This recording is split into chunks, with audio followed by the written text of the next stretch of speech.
வந்தாருன்னா ஒரு நாள் முதல்வர்ல வந்தாரு அந்த மாதிரி மாற்றம் வந்தாலும் வரலாம். மக்களுக்கு விஜய் தான் வந்துட்டாருன்னு தெரிஞ்சு போச்சுன்னா யாருக்குமே வந்து சந்தோஷம் தான். அவர் சொன்னது கரெக்ட் தானே. தற்கூரி யாரா ஓட்டு போட முடியுமா? தற்கூரி கிட்ட இருந்து ஓட்டு வாங்குறோம், அவங்க தான் தற்கூரிகள். கரெக்டா? அப்ப நாங்க தற்கூரினா ஓட்டு வாங்குறவங்களும் தற்கூரி தானே. கரெக்ட் இல்ல? அவர் பேசுறது தப்பே கிடையாது. அவங்க வின் பண்ண போறாங்க, அவங்கள வர முடியாம எதுக்கு தடுக்கணும்? கரெக்ட் தானே? கண்டிப்பா டிவிக்கே தான் வரும். ஓட்டு மாத்தி தான் போடலாமே. எப்பவுமே டிஎம்கே ஏடிஎம்கே போட்டுறது மாத்தி போட்டா நல்லது நடக்கும்ல. தற்கொலைன்னு சொல்ற அளவுக்கு யாரும் இப்ப இங்க சென்னையில அப்படிலாம் ஒண்ணும் இல்ல. எல்லாருக்கும் நல்லா யோசிச்சு பாக்குற அளவுக்கு இங்க என்ன கரண்ட் நடந்துட்டு இருக்கு, எது நல்லது எது வேணும் அப்படின்னு யோசிக்கிற அளவுக்கு நல்ல திறன்லாம் இருக்கு. சோ கண்டிப்பா எது நம்ம நாட்டுக்கு தேவை அப்படின்னு கண்டிப்பா யோசிச்சு நல்ல முடிவு மக்கள் எடுப்பாங்க. 2026ல வெயிட் பண்ணா கண்டிப்பா நல்லது நடக்கும் தான் நினைச்சிட்டு இருக்கோம். சேஞ்சஸ் நடந்தாதான் தெரியும் எது எப்படின்னு. யாருக்கு வெற்றி வாய்ப்பு அதிகம் இருக்குன்னு நினைக்கிறீங்க? விஜய்க்கு தான். என்ன காரணம் விஜய்க்கு?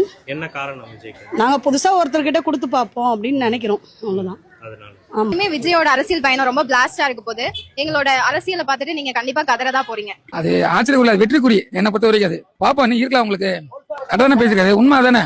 ஏன்னா உங்களை கேட்க ஆள் இல்லாதனால தானே நீங்க இவ்வளவு பண்றீங்க. ஒருத்தன் இருக்கான்ற மட்டும் தான் நீங்க எல்லாமே பயப்படுறீங்க. இத்தனை நாள் நீங்க இவ்வளவு பெரியவே இல்லையே, நாங்க தான் ஆள்ற மாதிரி பேசுறீங்க. விஜய் ஜெயிச்சாருன்னு வச்சுக்கலாம். மாற்றம்ன்றது கண்டிப்பா தேவைதானுங்க. நிஜமா உண்மையா அவர் நல்லதா செய்யணும்னு நினைக்கிறாரு. எப்படியாவது ஒருத்தர் மாற்றம் வேணும். எங்களுக்கு என்னன்னா 2 கட்சி இருக்கு. 2 கட்சியில ஏதாவது ஒண்ணு மாறி ஆகணும். இத்தனை வருஷம் ஆடிட்டாங்க. ஏதாவது புதுசா பண்ணுவாரா? இது அவருக்கு நல்ல பாப்புலாரிட்டி வருதுங்க. பீப்புள் வந்து புதுசா சேஞ்ச் பார்க்காங்க. இந்த 2 கவர்மெண்ட் ஏடிஎம்கே டிஎம்கே தனியா வச்சு புதுசா பார்க்காங்க. இது வந்தா நல்லது. மக்களுக்கு மக்கள் ஆட்சி வந்தா நல்லது. கொள்ளடிக்கிறாங்க, திருடுறாங்க, எதுல பார்த்தாலுமே ஊழல். மக்களுக்கு எந்த இதுமே நிம்மதி இல்ல.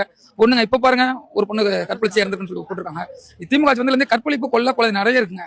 பாதுகாப்பு இல்லாம இருக்கிறதுனால அதான் பேசுவோம்ல. ஏடிஎம் கட்சியோட இருந்துச்சு, அதோட இப்பதான் நிறைய இவங்க தான் பிரச்சனை ஜாஸ்தி இருக்காங்க.